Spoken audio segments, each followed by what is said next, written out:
Bonjour à vous, moi c'est Sophia. Et moi c'est Gabriel, bienvenue sur notre chaîne Confluence. Aujourd'hui, on se penche sur le crash d'un vol Air India au Gujarat. Le Financial Times, le New York Times aussi, donnent pas mal de détails ce vendredi 13 juin 2025.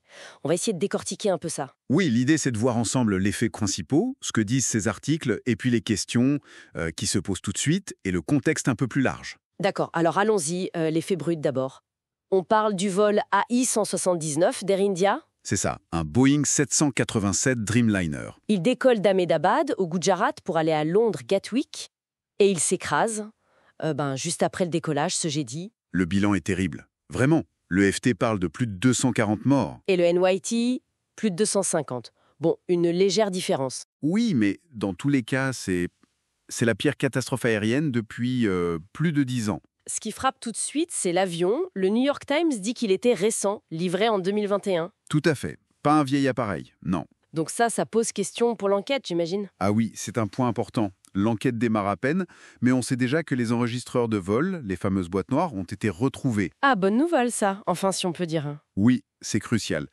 C'est l'Inde qui mène l'enquête, mais avec l'aide des Américains. Le NTSB, l'agence d'enquête, et puis la FAL, le régulateur. Et la grande question, c'est pourquoi? Erreur humaine? Problème technique? Ce Dreamliner, pourtant moderne? Les articles y donnent des pistes. C'est là que ça devient compliqué. Les deux journaux parlent de témoins qui auraient vu l'avion perdre de l'altitude très vite. D'accord. Et le NYT cite des experts. Ils évoquent des hypothèses techniques, tu vois. Peut-être un décrochage à l'eau. Un décrochage à l'eau, c'est-à-dire? Quand l'avion perd sa portance. En gros, il n'est plus soutenu par l'air. Ou alors un souci avec les commandes de vol, les volets, les becs de bord d'attaque. Ces systèmes qui aident à basse vitesse. Ok. Mais bon, ce sont juste des hypothèses de départ. Les données des boîtes noires, ce sera déterminant. Et forcément, le nom de Boeing revient sur le tapis. Inévitablement. Ce Dreamliner, il a eu des soucis par le passé, non? Les articles en parlent. Oui. Le New York Times, surtout, il rappelle un peu l'historique.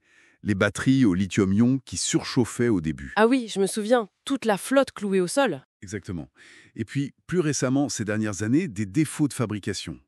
Des problèmes d'ajustement du fuselage, des pièces en titane pas conformes, Des interstices mal remplis. des défauts qui avaient ralenti les livraisons.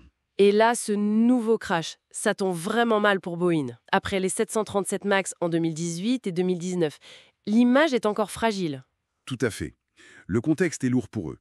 Le FT note d'ailleurs que l'action Boeing a chuté en bourse direct après l'annonce. Ah ouais.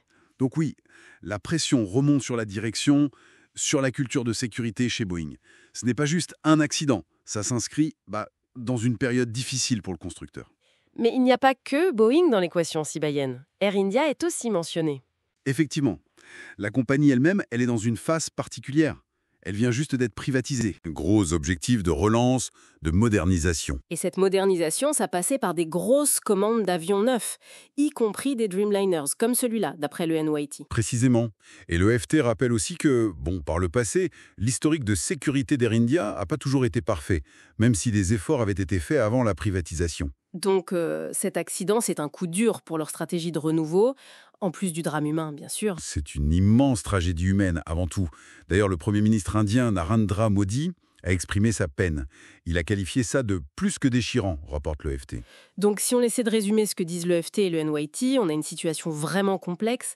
Les regards se tournent à la fois vers Boeing avec ses problèmes passés et récents. Oui, l'historique de production, la sécurité. Et vers Air India, la compagnie elle-même en pleine restructuration. C'est ça. Le FT met peut-être un peu plus l'accent sur le choc immédiat, la pression sur Boeing. Le NYT détaille un peu plus les pistes techniques pour l'enquête, l'historique du Dreamliner. Mais les deux s'accordent pour dire qu'il faut attendre. Absolument. Attendre les résultats de l'enquête pour savoir vraiment ce qui s'est passé. Une enquête qui s'annonce longue et complexe, sans aucun doute. Oui, ça prendra du temps. En effet.